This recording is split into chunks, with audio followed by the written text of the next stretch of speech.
I think this meeting should be about listing agreements, commission agreements, sales binders, all the agreements that we need. It's very important that everything is done so we're fully protected. So I want to make sure everyone's on the same page. Obviously we strive to get exclusive listing agreements because open agreements, we would take an open agreement, but exclusive is the way to go. And once we have an agreement signed and we have a buyer, and when a buyer makes an offer, we have them sign a sales binder, which is basically a letter of intent. Documentation is extremely important. A lot of people, if we don't have the right documentation, a lot of people will try to go behind you. It's just nature of the business. I've been cut out a few times due to the fact that I didn't have the proper documentation in the beginning. So that's why I wanted to go over this today, just so everyone knows exactly what to do. Once we get an offer, we have to put a formal LOI together. It's very important. It outlines the term of the deal. Once this is executed, we send this over to the attorneys, and this is basically what the attorneys work on to draft the PSA, the purchase sale agreement. The client, the buyer, name and address, and we put the address as well. And we put any entity names that they have or that they opened up for this deal. Property type, we just put the address and the name of the business. Purchase price, $14 million, payable as follows. So that means, if the deal is financed, say the deal is $14 million, but the buyer's only putting down $5 million, in a 10-year note with 6% interest, we would have to word it, purchase price is $14 million, payable as follows. The deposit usually on the contract is 10%. So 1.4 million, or it could be 5%. On a bigger deal, it can be 5%.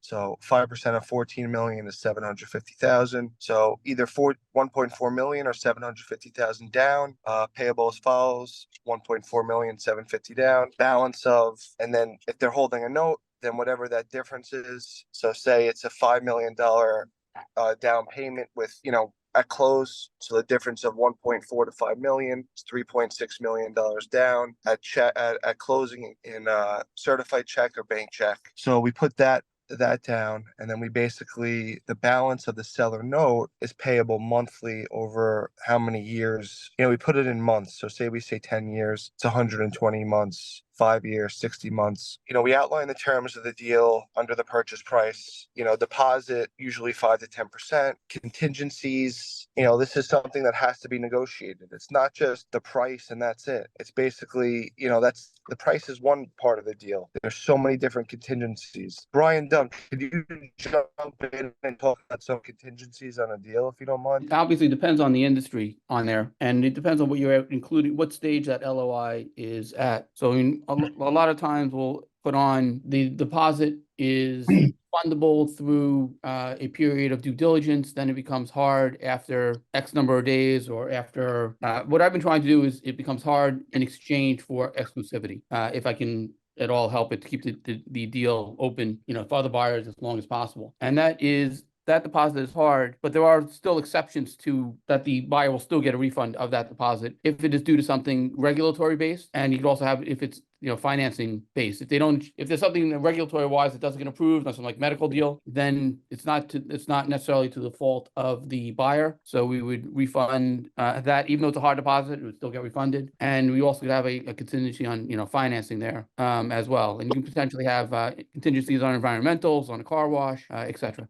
Okay, and how about financing contingencies? Yeah, we've had financing contingencies on different ones. It's definitely normal to have that because it's sort of potentially outside the buyer's control, even though they can't control to not get a loan if they don't want one. So they do have an out, even though there is an out there anyway. But if it is SBA dependent, I would have that there, dependent on contingent upon an SBA approval, or contingent upon whatever financing that they are going after. I'll just quickly add in.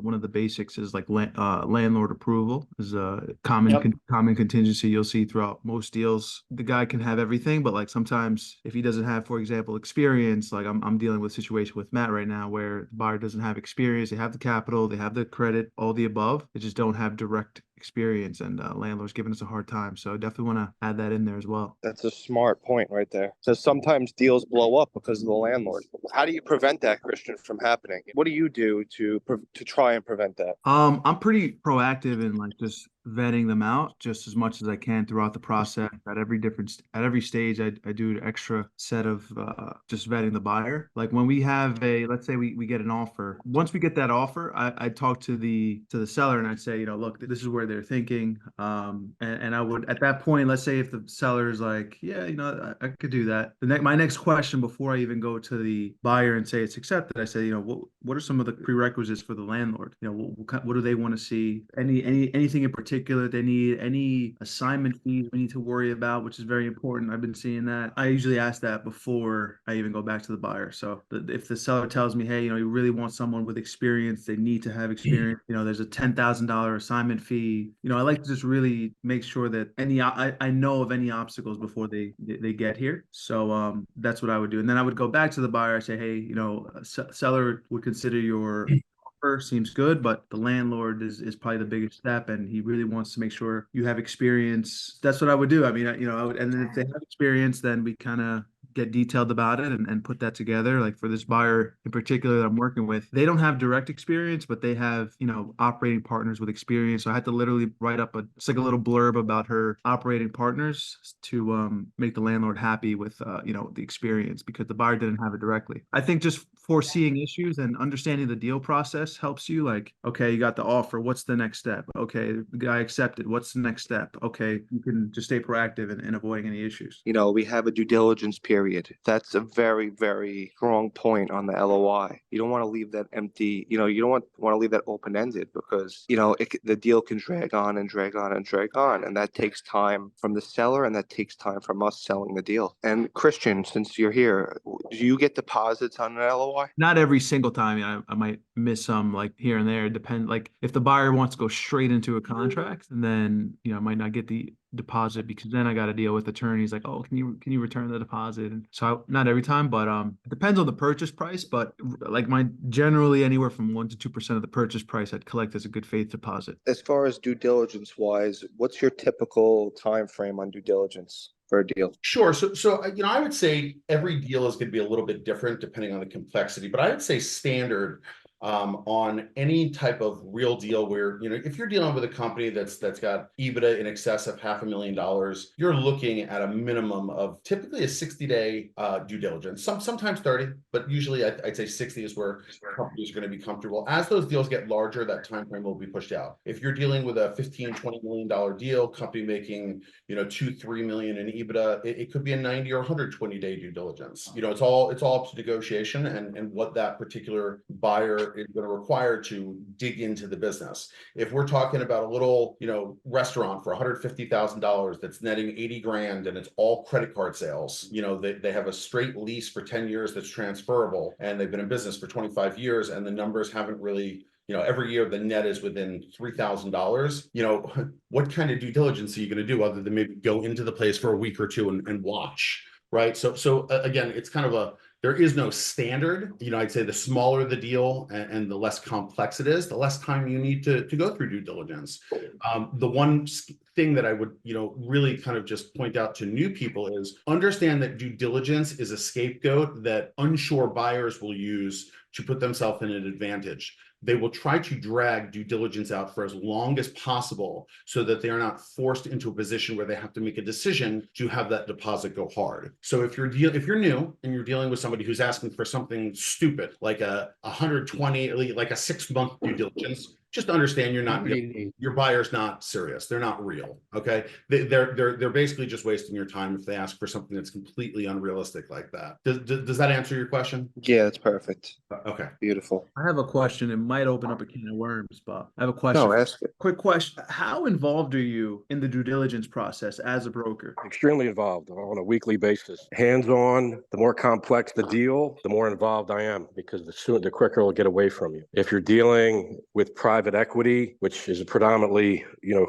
who I deal with buyers, it becomes more complex of a journey. And I would say that, yeah, on a daily basis with my client, and then on a weekly basis with standing calls strategically that I set up to keep the process moving forward. If you don't do that, you run the risk of extensions. You run the risk of, you know, quote unquote, on my epitaph will be time kills deals. So that is, generically speaking, speaking, it's very, very relevant in every deal that you do. So you have to stay in front of it on a weekly basis. You have to continue to provide value for what you do. I often will request from the buyer / equity / family office, I need you to put together a timeline, but no one will do it daily. They will do it weekly if you ask them. That's been my experience. And I wanted to touch on something, depending on the LOI that you have, there are binding provisions, okay, in an LOI. As you deal with private equity and family, your LOI will be longer. It won't be one page usually. I have one that's 5 pages right now. So there are covenants in an LOI that are binding. Specifically, Okay. the exclusivity aspects when you're dealing with PE.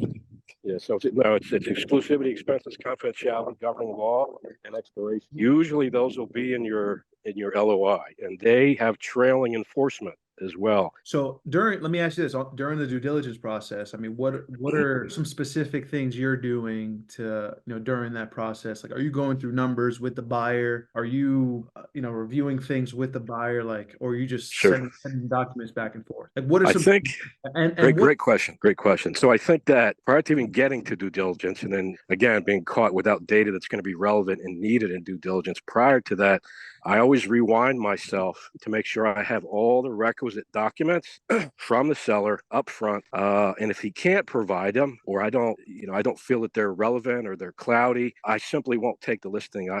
I probably turn down 9 out of 10 opportunities because of that very reason. They're financial. Okay. So some of the things I ask for, the larger the deal, the more important the financials are from a quality of earnings standpoint. It's called QV. Okay. It might be foreign to some people on the call, but as you gain more experience, you'll understand what that is. So the first thing I see that I ask prior to due diligence, I look at the quality of earnings. What do the financials look like? Have you had a review done? Do you use QuickBooks? How are you going to present them? If you understand that up front, like you had said, if it's merchant accounts, very simple. But the larger the deals you do, the more microscopic they're going to be under evaluation from the other side. Yep. So quality of earnings, audited financials, either in-house or a disinterested party, all very important things to get on track before you go to diligence. So when you go to diligence, it doesn't delay anything. Very important.